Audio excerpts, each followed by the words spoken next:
Hello friends, welcome back to this next edition of the chapter Logic. आपको पता है बेटा हम लोग लॉजिक कर रहे हैं एंड हम लोग एक्सरसाइज नंबर इट इज 1.4 का हम लोग क्या कर रहे हैं बेटा? यस, हम क्वेश्चन नंबर 3 कर रहे हैं जिसके हमने 4 ऑलरेडी कंप्लीट किए हैं and will start the fifth one. Right बेटा, फिफ्थ में क्या बोला है उसने? P और S implies R और negation of P implies Q और S, तो P और S implies R. P और S implies R. Okay, and आगे क्या है बेटा? और negation of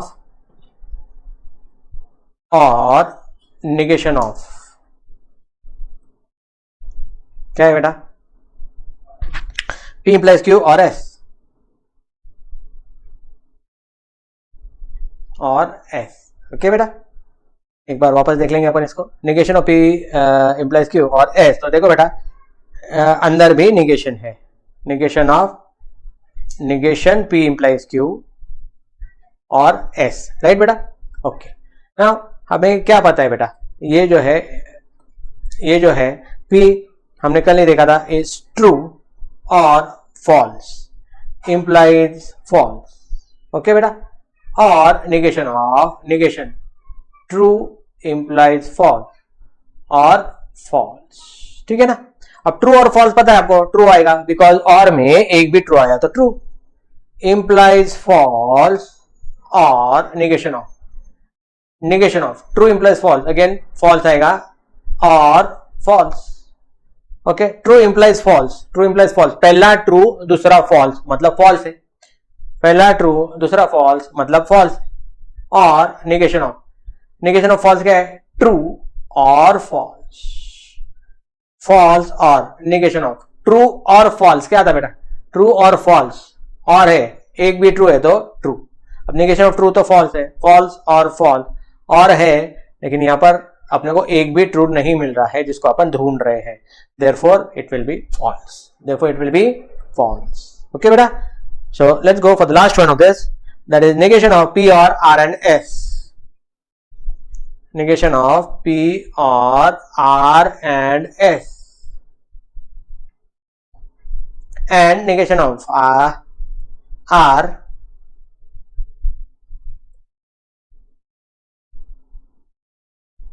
and negation of S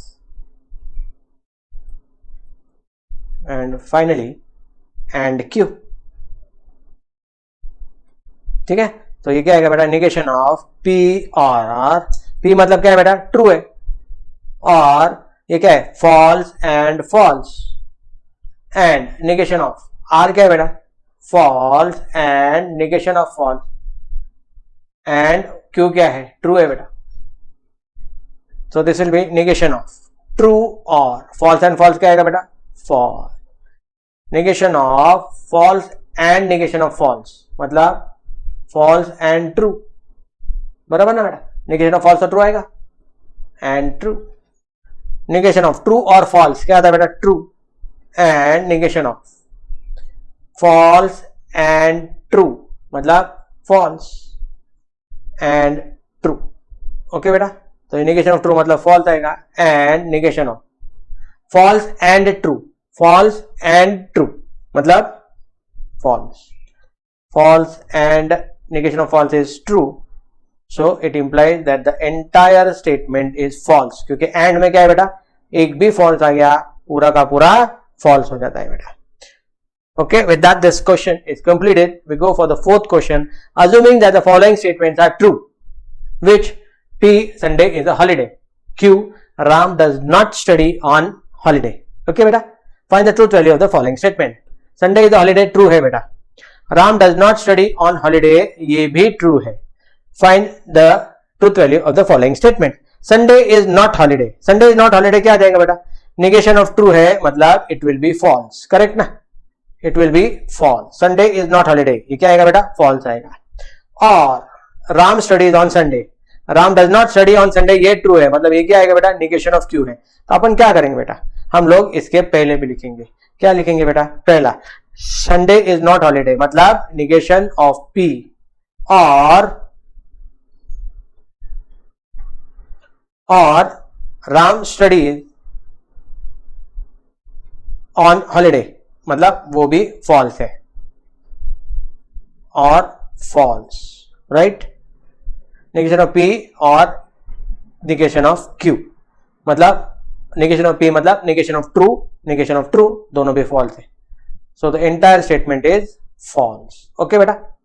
second में क्या है बेटा, if Sunday is not holiday, if then तो है बेटा, संडे इज नॉट हॉलीडे मतलब negation of P, then Ram studies on holiday, Ram studies on holiday मतलब वो भी है negation of q, and if then है मतलब इंप्लीकेशन है। अब नेगेशन ऑफ पी मतलब negation of true, that is false implies false, और फॉल्स इंप्लाइज फॉल्स क्या आता है बेटा, ट्रू ही आता है।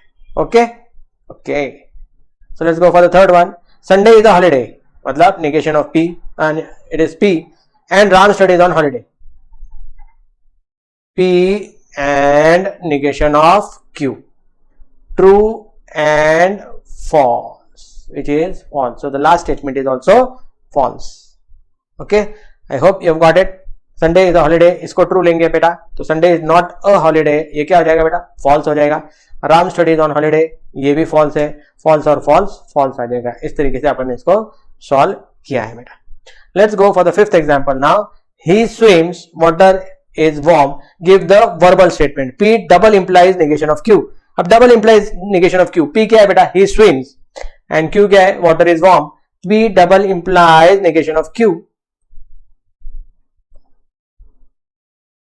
He swims, P statement पता है अपने को, double implication मतलब if and only if water is not warm, if the water is not warm, negation है बेटा, the water is not warm, he swims if and only if water is not warm। तो ये हो गया अपना verbal statement for this symbolic form। next one क्या है बेटा, negation of P और Q, negation of P और Q, तो क्या आएगा बेटा, he neither swims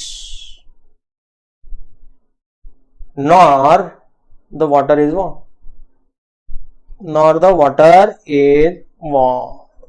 ओके बेटा, ओके।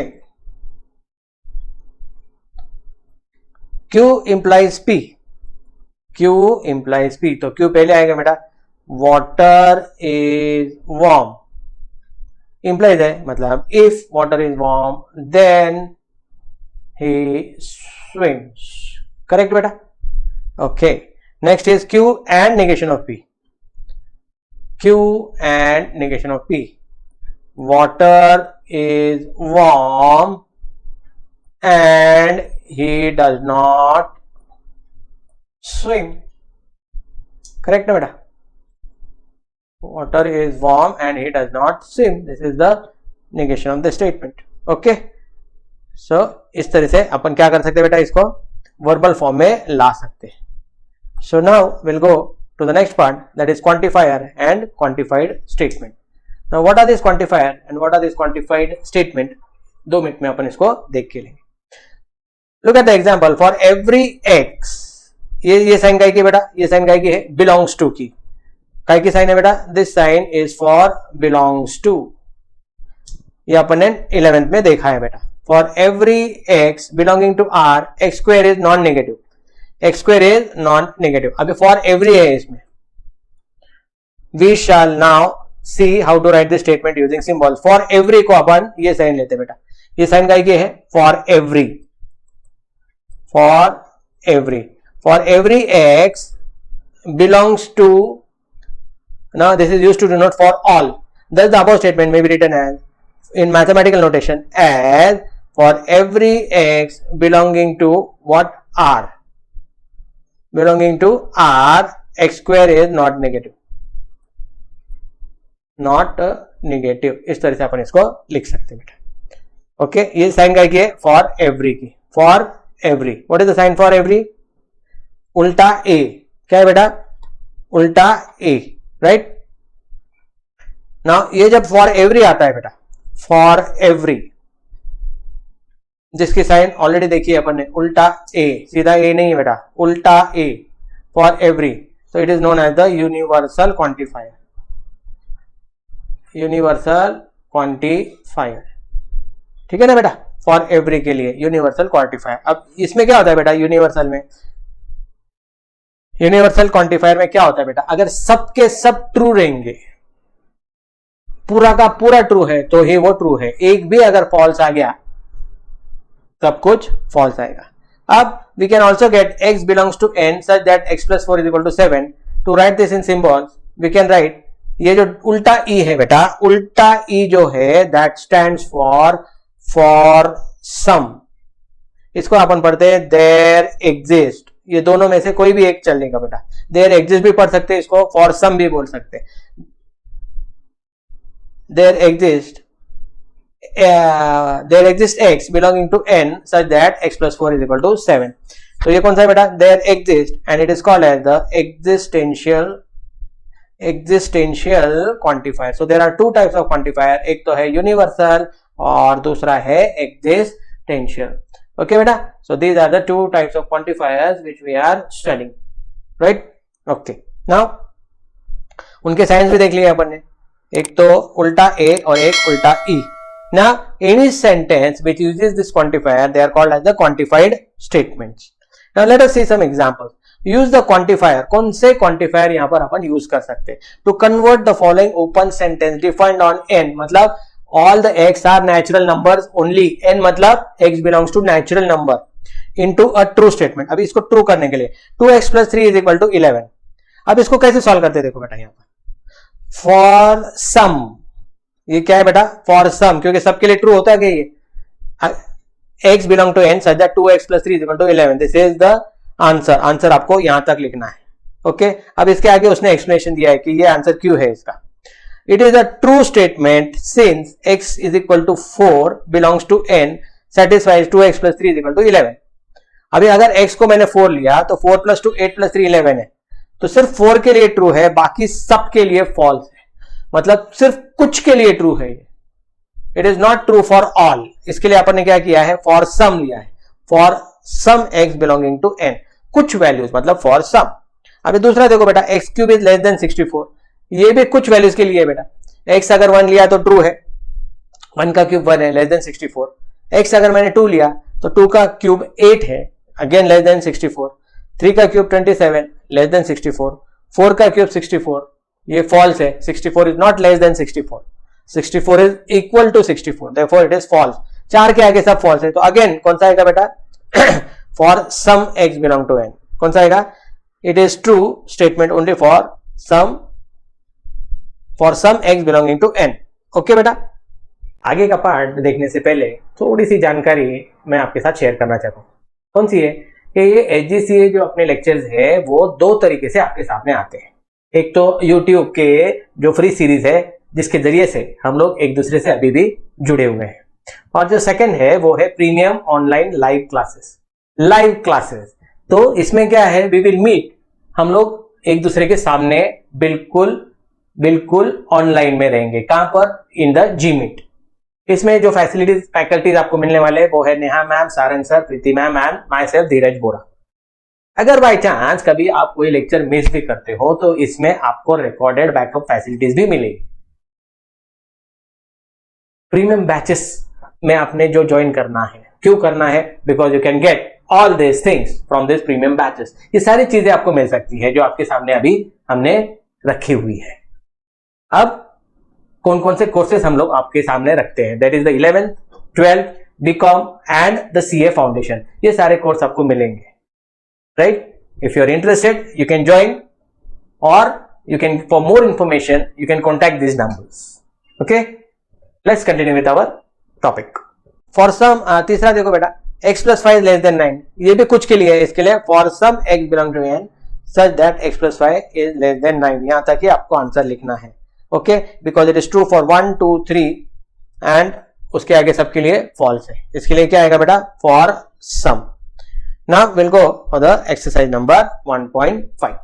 नाउ इसमें क्या दिया है बेटा, use the quantifier to convert each of the following open sentence defined on n, again natural number है बेटा, into a true statement. Now x square plus 3x minus 10 is equal to 0. x square plus 3x minus 10 is equal to 0. अब देखो बेटा, आपको पता है कि ये हर एक के लिए तो ट्रू नहीं हो सकता है, लेकिन कुछ के लिए ट्रू हो सकता है। Can we solve this equation? आपको पता है ये क्वाड्रेटिक इक्वेशन कैसे सॉल्व करते हैं अपन? -10 के दो फैक्टर्स हैं which will add up to +3, तो क्या आएगा बेटा? +5 and -2. So we can write this as x square plus 5x minus 2x minus 10 is equal to 0. +3x को अपन ने इस तरह से लिखा, और ये कैसे आए नंबर्स? 10 के फैक्टर्स करके। ये सब आपको 10 स्टैंडर्ड में आपने अच्छी तरह से सीख लिया है। तो ये क्या आएगा बेटा? इन दोनों में अपन x को कॉमन लेंगे और इन दोनों में -2 को कॉमन लेंगे। क्या आएगा बेटा? x minus 2 x plus 5 is equal to 0. Correct? तो x के 2 वैल्यूज है, 2 और x is equal to -5. Now this is not a natural number. Natural है क्या बेटा? ये negative numbers are not natural numbers. तो ये ट्रू सिर्फ 2 के लिए है। इट इज ट्रू फॉर 2, बाकी सब के लिए फॉल्स है। तो कैसे लिखेंगे? For some x belonging to n such that, पूरा आंसर ऐसे लिखेंगे बेटा अपन, x square plus 3x minus 10 is equal to 0. यहां पर क्या आएगा बेटा? For some, because it is true only for 2, बाकी सब के लिए फॉल्स है बेटा। Okay, the next one is 3x minus 4 is less than 9. Again कुछ के लिए ट्रू है बेटा। अगर मैं x की वैल्यू 1 लू तो 3 minus 4 -1 है, ये लेस देन 9 है। 2 लिया तो 6 minus 4 2 आता है, लेकिन अगर मैं 10 लिया तो 30 minus 4 26 है, इज लेस देन 9, फॉल्स हो जाता है। अगेन ये क्या आएगा बेटा? For some x belonging to n such that 3x minus 4 is less than 9, इतना ही लिखना है बेटा आपने आंसर। फॉर सम के लिए ये ट्रू है ना। n square is greater than और इक्वल टू 1। स्क्वायर सब 1 से बड़े ही रहते बेटा। Smallest square is 1 and it is also natural number. तो ये सबके लिए ट्रू है because it is true for all. तो for all x belonging to n such that n square is greater than or equal to 1, इस तरह से लिखेंगे। यहां पर क्या आया बेटा? for all आ गया, for all, और यहां पर क्या आता है बेटा? for some, या तो फिर there exist। ओके बेटा, next 2n minus 1 is equal to 5। इसमें क्या आएगा बेटा? 2n is equal to 6, मतलब n is equal to 3 आ जाएगा। अगर n 3 आता है तब ट्रू है, बाकी सब फॉल्स है। Again for some n belonging to natural number, यहां पर भी फॉर सम, क्योंकि कुछ के लिए ट्रू है, बाकी सब के लिए फॉल्स है। For some y belonging to n, last में भी वही है, for some y belonging to n। Okay, तो यहां पर फॉर एवरी सिर्फ कहां लगाएंगे बेटा? सिर्फ लगाएंगे n square greater than equal to 1 के। ओके बेटा, will now start with the second question. If B जो सेट है उसमें क्या है बेटा? 2 3 5 6 7, determine the truth value of the following. अब देखो बेटा, for every x belonging to b, हर एक x के लिए, x is a prime number, हर एक के लिए ट्रू होना चाहिए बेटा। 2 के लिए ट्रू है, 3 के लिए भी ट्रू है, 5 के लिए भी ट्रू है, 7 के लिए भी ट्रू है, लेकिन 6 is not a prime number. It is not true for 6, और यहां पर तो उसने बोला है फॉर एवरी, इसके लिए this statement is a false statement. अगर सभी को ट्रू होता तो ये ट्रू हो जाता बेटा, एक भी अगर फॉल्स है तो ये पूरा का पूरा स्टेटमेंट फॉल्स होगा। अब यहां पर for some n belonging to b such that n plus 6 is greater than 12, n plus 6 is greater than 12, 7 के लिए ट्रू है बेटा, बाकी सबके लिए फॉल्स है, बाकी सबके लिए फॉल्स है, मतलब ये ट्रू आएगा बिकॉज यहां पर उसने फॉर सम ही बोला है। तब में क्या है बेटा? एक भी अगर ट्रू है तो सब कुछ ट्रू, कोई प्रॉब्लम नहीं है। ओके बेटा, नाउ द थर्ड वन में क्या देता है? देखो बेटा, for some n belonging to b such that 2n plus 2 is less than 4। Some n, अभी 2 plus 2 4, 4 plus 2 6 है, 6 is not less than 4। अब कोई भी नंबर लो, सब अगर n के जगह पे मैं 2 डालता हूं, 3 डालता हूं, 5 डालता हूं, 6 डालता हूं, 7 डालता हूं, एक भी इसको सेटिस्फाई नहीं करेगा। ओके, देयरफॉर इसमें एक भी ट्रू नहीं मिला। एक भी अगर ट्रू मिल जाता तो ये ट्रू हो जाता, बट यहां पर अपने को एक भी नहीं मिला, इसके लिए this is a false statement. Now for every y belong to b such that y square is negative. y square तो नेगेटिव आ ही नहीं सकता है, therefore it is false. For every y belonging to p such that y minus y belong to a natural number. हर एक को क्या है बेटा, अगर मैं 5 से माइनस करूं तो I should get a natural number. अभी that is the fifth one. इसमें क्या है बेटा, 2 माइनस 5 कितना आता है बेटा, -3. अब -3 जो है it is not a natural number. -3 natural number है नहीं है, तो फॉल्स है. एंड फॉर एवरी में एक भी फॉल्स आ गया तो सब फॉल्स है, आगे चेक करने की जरूरत ही नहीं है. You can directly write it as false. Okay बेटा, so this is the quantified statement. अब आपको याद होगा बेटा कि in the very first exercise उसमें जब अपने को नेगेशन के लिए बोला था तो वहां पर फॉर एवरी था, फॉर सम था. उस समय मैंने आपको बताया था बेटा कि फॉर एवरी के लिए आपको ऑल करना है, ऑल के लिए फॉर सम करना है. नेगेशन के टाइम में बोला था मैंने. तो अभी वो देखा है अपन ने एक क्वांटिफायर में, राइट बेटा. फॉर ऑल का नेगेशन में क्या आएगा बेटा, फॉर सम. और फॉर सम रहा तो उसका नेगेशन में आएगा फॉर ऑल. करेक्ट. मतलब अगर ऐसा रहेगा इसके नेगेशन में क्या आएगा बेटा, करेक्ट. ये क्या है, फॉर ऑल. ये क्या है, for some. Negation of for all is for some and negation of for some is for all. Correct बेटा. Okay, now we go to the next part of this chapter, which is the statement pattern and logical equivalence. तो statement pattern में क्या है बेटा, PQR are simple statements. Then a compound statement obtained by these simple statements by using one or more connective. एक connective use करो, एक से ज्यादा करो, तो it is called as a statement pattern. Okay बेटा, it is called as a statement pattern. तो अभी फॉर एग्जाम्पल देखो, P और Q implies R. कितने स्टेटमेंट्स है बेटा इसमें, 3 स्टेटमेंट्स है, P, Q एंड R. और यहाँ पर P and Q and R इसमें कितने स्टेटमेंट्स हैं, 3 स्टेटमेंट्स है. And how many connectives are there, and यहाँ पर कितने कनेक्टिव्स है बेटा, 2. यहाँ पर भी 2, यहाँ पर भी 2. Right. So these are some of the statement pattern.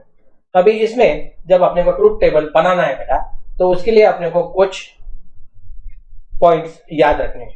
While preparing the truth table of the given pattern, the following points should be noted. First one, if a statement involves n statements, statement pattern में कितने हैं बेटा, n simple statements है, P, Q, R. Then each of P, Q, R has 2 possible truth values. Either they are true or false. इसके लिए the truth table will have 2 raised to n rows. कितने बेटा, 2 raised to n rows. मतलब जितने statements है उतने raise to उतने number will give you the number of rows. और अगर m कनेक्टिव्स है, n स्टेटमेंट्स है, then it will have m plus n column. तो अपन थोड़ा सा देख लेंगे अपन उसको कैसे करना है. So we will start solving the exercise of this statement pattern and logical equivalence. देखो बेटा, ये जो है बहुत सारे सॉल्व एग्जांपल्स है and you have to do this solve example ताकि फिर अपने को ये अच्छी तरह से समझ में आ जाए. Now here is our exercise number 1.6 which is based on the truth table. अब ये ट्रूथ टेबल बनाना है. 2 स्टेटमेंट का ट्रूथ टेबल कैसे बनाना है ये तो आपको ऑलरेडी पता है. अब यहाँ पर prepare truth table for P implies negation of P और Q. पहला क्या है देखो बेटा, P implies negation of P और Q. ऐसा है ना बेटा, P implies negation of P और Q. We can give this in a bracket. Now we have to make a truth table. कितने स्टेटमेंट है बेटा, P और Q 2 ही स्टेटमेंट है, P, Q. तो कितने रोज आएंगे बेटा, यहाँ पर m जो है नंबर ऑफ स्टेटमेंट्स 2 है, मतलब ये 2 raised to 2 कितना आएगा बेटा, 4 आएगा. कितना आएगा, 4. We'll have 4 रोज. ये नहीं भी किया तो अपने को बताया, P क्या आएगा बेटा, 2 बार ट्रू 2 बार फॉल्स. एंड TF ये तो फिक्स है, ये आपको पता है. अब क्या चाहिए बेटा अपने को, P चाहिए, P है ऑलरेडी. निगेशन ऑफ P चाहिए जो अपन निकाल लेंगे. निगेशन ऑफ P में क्या आएगा बेटा, P का निगेशन F T T. देखो बेटा, T का जो निगेशन है वो क्या होगा बेटा, it will be F. T का F का T, F का T. निगेशन ऑफ P मतलब हमने क्या किया है, P का निगेशन दिया है, राइट. अब नेक्स्ट ये चाहिए बेटा अपने को ब्रैकेट, निगेशन ऑफ P और Q. क्या चाहिए बेटा, निगेशन ऑफ P और Q. ये निगेशन ऑफ P है, ये Q है, इन दोनों का अपने को चाहिए. और में क्या है बेटा, एक भी ट्रू आया तो ट्रू, यहाँ पर अपने को ट्रू मिला, यहाँ पर नहीं मिला, यहाँ पे मिला और यहाँ पर भी मिला, तो नेगेशन ऑफ पी और क्यू TF/TT आ गया। लास्ट में ये पूरा चाहिए, तो अपन कैसे किया बेटा, ये आपको समझ में आया होगा। छोटे ब्रैकेट से शुरू करके अपन बड़े ब्रैकेट तक जाते हैं। हमें क्या चाहिए बेटा यहाँ पर, P implies negation of P और Q। ओके बेटा, तो ये P है और this is the negation of P और Q। इन दोनों का अपने को चाहिए इम्प्लीकेशन। इन दोनों का क्या चाहिए बेटा, इम्प्लीकेशन। पहला ट्रू दूसरा ट्रू, ट्रू आएगा। पहला ट्रू दूसरा फॉल्स, अपने को पता है फॉल्स आता है। पहला फॉल्स दूसरा ट्रू, ये ट्रू आता है। और पहला फॉल्स दूसरा ट्रू, ये भी ट्रू आता है। करेक्ट बेटा? Okay, so this is the statement pattern. ये जो फाइनल स्टेटमेंट है ये खत्म हो गया है। अगर ये वीडियो आपको पसंद आया है तो इसको लाइक करो, सब्सक्राइब करो, शेयर करो एंड कमेंट कि आपको क्या अच्छा लगा है। ये सारे हमारे सोशल मीडिया हैंडल है, इससे आप हमें कांटेक्ट कर सकते हो। Bye, see you in the next lecture.